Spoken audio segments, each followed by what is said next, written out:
Hello friends, today in this lecture we will start new chapter draft system, and we will discuss about natural draft produced by a chimney and height of a chimney, height of a natural draft.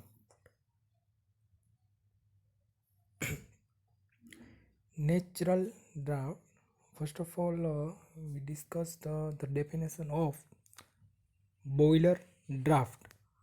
Boiler draft is the static pressure difference required to draw adequate air supply from surroundings and to discharge the burnt gases from the chimney to the surrounding. હવે અહીંયા જે boiler draft એ શું છે એ જોઈએ આપણે કે અહીંયા boiler draft છે એ સરાઉન્ડિંગ એર અને જે બન્ટ ગેસીસ છે જેને આપણે સરાઉન્ડિંગમાં ડિસ્ચાર્જ કરવાના છે તો એ બંને વચ્ચે જે પ્રેશરનો ડિફરન્સ રચાય છે એ પ્રેશર ડિફરન્સ છે એ છે બોઇલર ડ્રાફ્ટ. તો બોઇલર ડ્રાફ્ટથી શું થાય છે, જે સ્ટેટિક પ્રેશર ડિફરન્સ રચાય છે એને લીધે જે સરાઉન્ડિંગની એર છે એ જે ચીમની છે એમાં જઈ શકે છે અને બન્ટ ગેસીસ છે એને ચીમનીમાંથી સરાઉન્ડિંગમાં ડિસ્ચાર્જ કરી શકે છે. આ છે ચીમની નેચરલ ડ્રાફ્ટ. તો અહીંયા જે આ જે છે બોઇલરનો ગ્રેટ લેવલ છે, મતલબ કે ત્યાં કમ્બશન કરવામાં આવે છે તે. હવે અહીંયા ફ્યુઅલના કમ્બશન દ્વારા જે ફ્યુઅલ ગેસીસ પ્રોડ્યુસ થાય છે અહીંયા ચીમનીમાં નીચેથી અહીંયા ઉપર તરફ ડિસ્ચાર્જ થાય છે. તો અહીંયા જે બોઇલર ગ્રેટ છે ત્યાં જે સરાઉન્ડિંગની એર હોય છે એને એન્ટર કરવામાં આવે છે, જે કોલ્ડ એર હોય છે. પછી એ એર હોટ ગેસીસને ફોર્સ કરીને ડિસ્ચાર્જ કરે છે સરાઉન્ડિંગમાં. તો જ્યારે પણ ડિસ્ચાર્જ થાય છે ત્યારે હોટ ગેસીસ છે એ એરના ફોર્સથી ડિસ્ચાર્જ થાય છે. તો અહીંયા આપણે જોઈએ કે સેક્શન 1 બોઇલર ગ્રેટ લેવલ અને section 2 boiler discharge chimney discharge level. તો આપણે જોઈએ કે જે કેપિટલ એચ છે એ શું છે, તો કોલમન ઓફ કુલ એટમોસ્ફેરિક એર. જે એટમોસ્ફેરિક એર છે બરાબર, જે આપણે એટમોસ્ફેરિક એર છે એ ચીમનીમાં એન્ટર કરીએ છીએ, તો આ એની હાઇટ છે. એ કેના બરાબર થશે, તો કોલમન ઓફ હોટ ગેસીસ, જે પણ હોટ ગેસીસ પ્રોડ્યુસ થાય છે ફ્યુલના કમ્બશન દ્વારા, એ હોટ ગેસીસ છે એ અહીંયા એની જે હાઇટ છે કોલમન એ પણ આટલી જ છે બરાબર. હવે આપણે જોઈએ કે ઇક્વિવેલન્ટ કોલમન્ટ ઓફ હોટ એર. હવે જ્યારે કમ્બશન દ્વારા હોટ ગેસીસ છે હવે ચીમનીમાં જે રિમૂવ થતા હોય છે ત્યારે જે એર સાથે ભળીને રિમૂવ થાય છે, તો જે એર છે એ એન્ટર થઈ હોય ત્યારે કોલ્ડ હોય છે, પણ બહાર સેક્શન 2 પાસેથી નીકળે ત્યારે હોટ હોય છે. તો અહીંયા જે હાઇટ બતાવેલી છે equivalent column of hot air, એ હાઇટ છે એ હોટ એર માટે છે અને આ જે હાઇટ છે એ કોલ્ડ એર માટે છે. પછી અહીંયા તો આપણે દેખાય છે એચ. તો જે સ્મોલ એચ છે બંને વચ્ચેનો static difference, hot air minus cold air, એટલે કે draft of the chimney. Small H છે એ ડ્રાફ્ટ ઓફ ચીમની છે.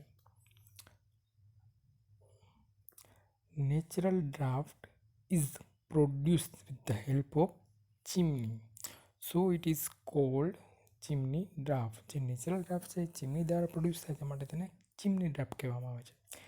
Difference in static pressure by the chimney is produced due to difference in weight of column of hot gases inside the chimney and the weight of equal column of hot cool air outside the chimney.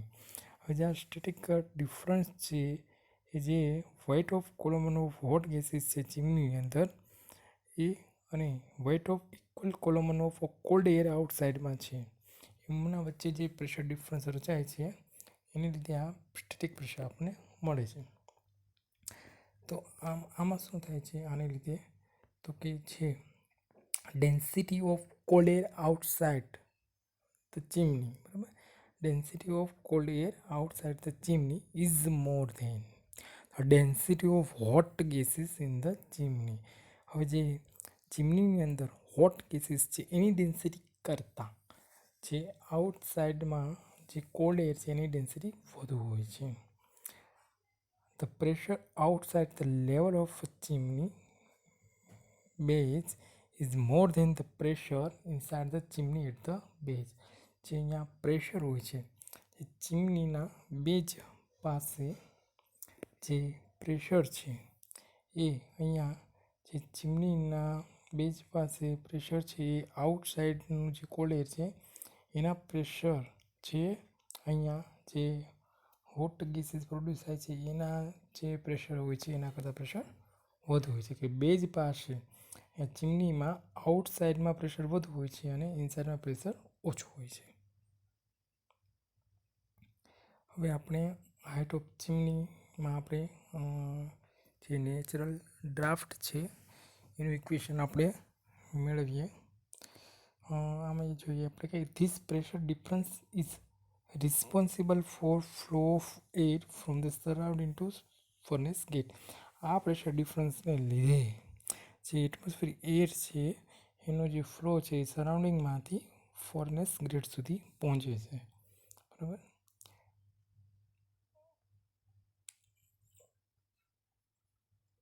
Equation જોઈએ આપણે કે T0 absolute temperature at NTP એટલે 0 degree Celsius temperature, normal temperature and pressure, pressure એટલે કે normal pressure 1 bar and temperature 0 degree Celsius. તો normal temperature pressure જે temperature હોય છે એ હોય છે 0 ડિગ્રી સેલ્સિયસ મતલબ કે 273 kelvin. TA absolute temperature of atmospheric air, atmospheric એરનું જે ટેમ્પરેચર છે kelvin. TA absolute temperature of atmospheric air. હવે જોઈએ આપણે TZ તો mean temperature of hot gases inside the chimney. ચીમનીમાં જે હોટ ગેસીસ પ્રોડ્યુસ થાય છે એનું જે ટેમ્પરેચર છે એ મીન ટેમ્પરેચર મતલબ કે હરેક ક્રોસ સેક્શન એરિયાએ જો અલગ અલગ ટેમ્પરેચર હોય તો એનું સરેરાશ કાઢીને એનું મીન ટેમ્પરેચર જે હોય છે હોટ ગેસીસનું એ TZ ચીમનીની અંદરનું. હવે જોઈએ આપણે હાઇટ ઓફ ચીમની મીટર, બરાબર. મીટરમાં height of chimney capital H. હવે જોઈએ આપણે draft required in MM of water. હવે અહીંયા જે ડ્રાફ્ટ છે આપણે એ કયા યુનિટમાં છે MM ઓફ વોટરના યુનિટમાં લેવાનો છે આપણે, બરાબર. પ્રેશરના ફોર્મમાં છે તો એનું ઇક્વેશન આપણે ડિરાઈવ કરવાનું છે અહીંયા. MA mass of air supplied K G per KG of fuel. 1 kg fuel હોય ત્યારે એર સપ્લાય કેટલો જરૂરી હોય એ mass of air supplied K G per KG of fuel. પછી MA+1 mass of fuel gases K G per KG of fuel. 1 kg fuel હોય ત્યારે જે mass of fuel gases produce થતા હોય મતલબ કે જ્યારે માસ ઓફ ફ્યુઅલ ગેસીસ શ્વાસ આવે ત્યારે એમાં ગેસીસ જે પ્રોડ્યુસ થયા હોય એ પ્લસ જે એરનો માસ હોય છે એ બંનેનું સમેશન હોય છે. મતલબ કે MA એટલે કે માસ ઓફ એર અને 1 એટલે કે 1 kg ઓફ ફ્યુઅલ, બરાબર. એટલે MA એટલે માસ ઓફ એર અને 1 એટલે 1 kg ઓફ ફ્યુઅલ. તો અહીંયા MA+1 એટલે કે માસ ઓફ ફ્યુઅલ ગેસીસ, બરાબર. હવે આગળ આપણે જોઈએ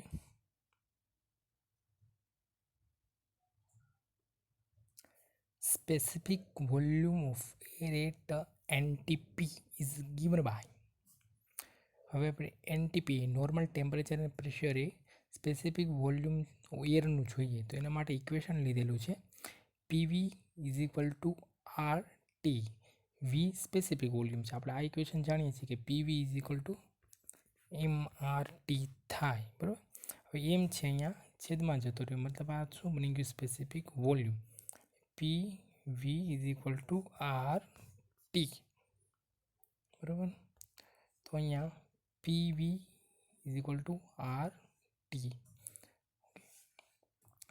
હવે અહીંયા આપણે જોઈએ કે જે નોર્મલ ટેમ્પરેચર અને પ્રેશરની કન્ડિશનમાં છે એટલે PO VO is equal two RTO એ રીતના આપેલું છે.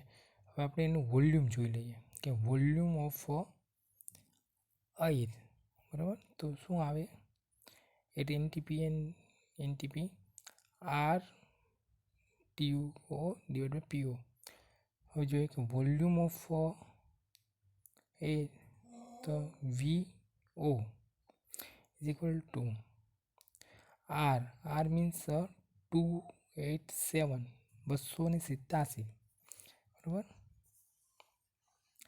પછી એની temperature TO 273 kelvin, pressure P 1 bar એટલે 1.01325 બાર મતલબ ન્યૂટન પર એમએમમાં ફેરવે એટલે 10⁵.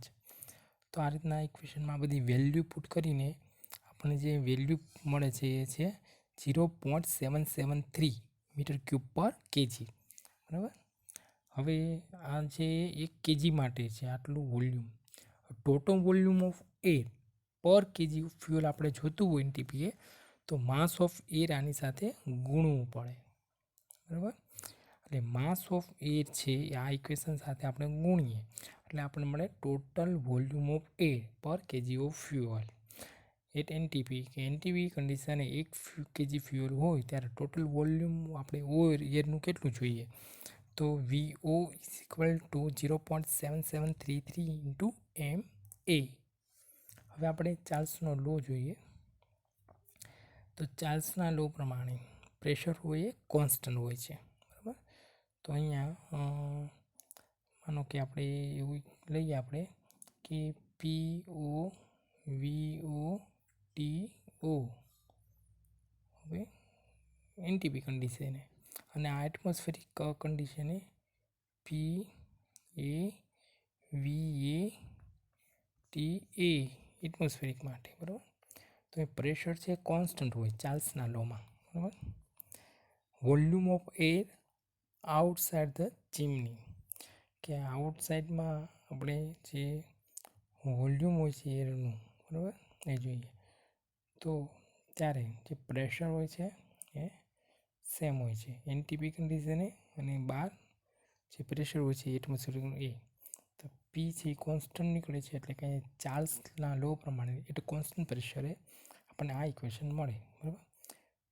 કે VA divide by TA is equal to VO divide by TO. આમાંથી VA ઓકે એને કરતા કરી નાખીએ તો આપણને આ ઇક્વેશન મળી જાય છે કે VA is equal to VO into TA divide by TO. હવે VO એની જે વેલ્યુ છે VOની એ આપણે આ ઇક્વેશનમાંથી પુટ કરી લઈએ તો 0.7733 M into TA divide by TOની વેલ્યુ 273 કેલ્વિન. હવે જોઈએ density of air ρA is equal to mass divide by volume.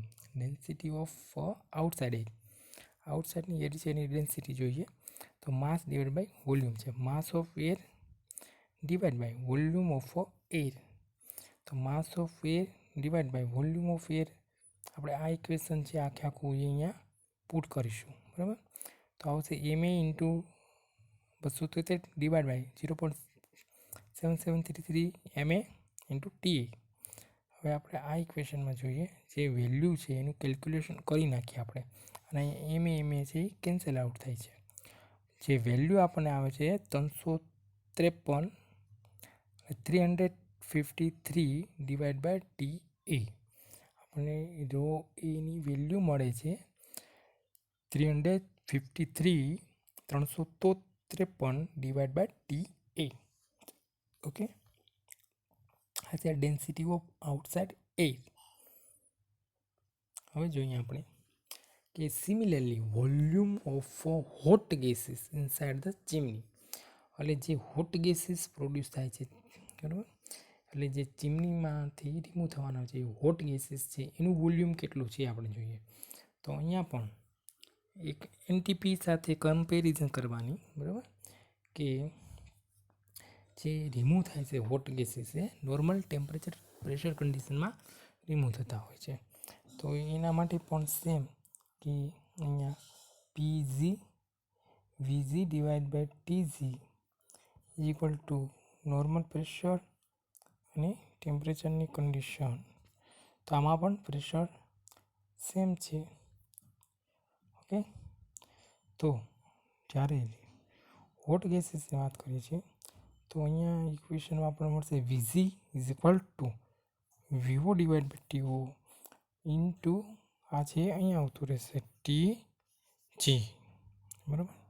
તો એ રીતના આપણને આ ઇક્વેશન મળે છે. હવે એમાં વીઓ છે એની વેલ્યુ પુટ કરીએ. VO is equal to 0.7733 M A divide TO એટલે કે 273 કેલ્વિન ઇન્ટુ ટી સી, બરાબર. તો આ રીતના આપણને બંનેની વેલ્યુ મળી ગઈ. આપણે વીજીની વેલ્યુ મળી. હવે આપણે ડેન્સિટી ઓફ હોટ ગેસીસ જોઈએ. જે હોટ ગેસીસ છે એની ડેન્સિટી કેટલી હોય, તો કે mass of hot gases flue gases. જો ફ્લુ ગેસીસની ડેન્સિટી છે Ma+1 છે, બરાબર. તો જે Ma+1 divide by VG volume of hot gases. હવે Ma+1 ઇન્ટુ વીજીની વેલ્યુ અહીંયા પુટ કરીની છે, તો આ આખું ઇક્વેશન પુટ કરવાનું છે વીજીની જગ્યાએ. તો divide by 0.7733 Ma into TG. હવે જે આ 273 છે એ ઉપર જતા રહેશે એટલે 273 ડિવાઈડ ટીજી થશે. હવે આમાં જોઈએ આપણે કે Me+1 divide by Me into 273 divide by જે 0.7733 છે એનું કેલ્ક્યુલેશન કરવાથી આપણને મળે છે 353 અહીંયા ડિવાઈડ બાય ટીજી થઈ જશે. તો અહીંયા આપણને આવું ઇક્વેશન મળે છે, બરાબર, કે density of hot gases rho G is equal to Ma+1 divide by Ma into 353 divide by T C. અને આગળ આપણને ઇક્વેશન મળેલું હતું ડેન્સિટી ઓફ આઉટસાઇડ એ rho A is equal to 353 divide by T A. હવે આગળ જોઈએ આપણે કે total static pressure difference delta P in newton per mm square is given by delta P આ ઇક્વેશન દ્વારા રોજી એચ, બરાબર. હવે જે રોજી એચ છે જે આઉટસાઇડની એર છે એનું પ્રેશર છે એ વધુ હોય છે અને ઇનસાઇડ જે હોટ ગેસીસ એનું પ્રેશર ઓછું હોય છે. એટલા માટે અહીંયા ડિફરન્સ લીધેલો છે. Delta P is equal to okay rho G H, okay, atmospheric air માટેનું છે, minus rho G H equation rho G H. તો આ હોટ ગેસીસ માટેનું છે. તો બંનેનો ડિફરન્સ લઈએ તો આપણને મળે ડેલ્ટા પી, બરાબર. તો હવે આમાં જોઈએ આપણે કે પ્રેશર ડિફરન્સ આટલો છે. તો અહીંયા જોઈએ કે આ વેલ્યુ આમાં રોએ અને રોજીની પુટ કરવાથી શું મળે. Delta P is equal to rho A means rho A is equal to 353 divide by T A, okay, minus rho G એટલે Ma+1 divide by Ma into 353 divide by T G, બરાબર, એ જોઈએ. અને ઇન્ટુ જી એચ, અહીંયા જી એચ છે એ ભૂલાય નહીં, ઇન્ટુ જી એચ. હવે આનું સોલ્યુશન કરવાથી આપણને મળે છે 353 કોમન કાઢ્યા છે, 353 ઇન્ટુ આમાં જી એચ છે, આગળ લીધું જી એચ બ્રેકેટમાં 1/TA, okay 1/TA minus MA plus 1/MA into 1/TG. આ ફરી ગયા કે ન્યૂટન ઇન્ટુ મીટર સ્ક્વેર. જે પ્રેશર ડિફરન્સ છે, સ્ટેટિક પ્રેશર ડિફરન્સ આપણને મળે છે, બરાબર. એ થયો જે કોલ્ડ એર અને હોટ એર વચ્ચેનો જે ડિફરન્સ મળે છે આ ઇક્વેશન દ્વારા delta P is equal to, okay, આટલા ન્યૂટન પર મીટર સ્ક્વેરમાં મળે છે આપણને. હવે આપણે જોઈએ જે પ્રેશર ડિફરન્સ છે,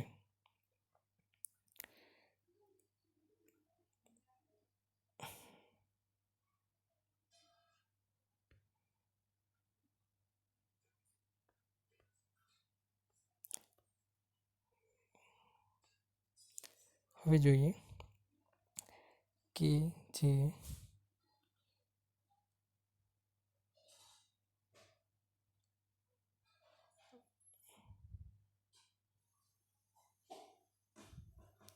ઓકે, હવે જોઈએ આપણે કે ઇચ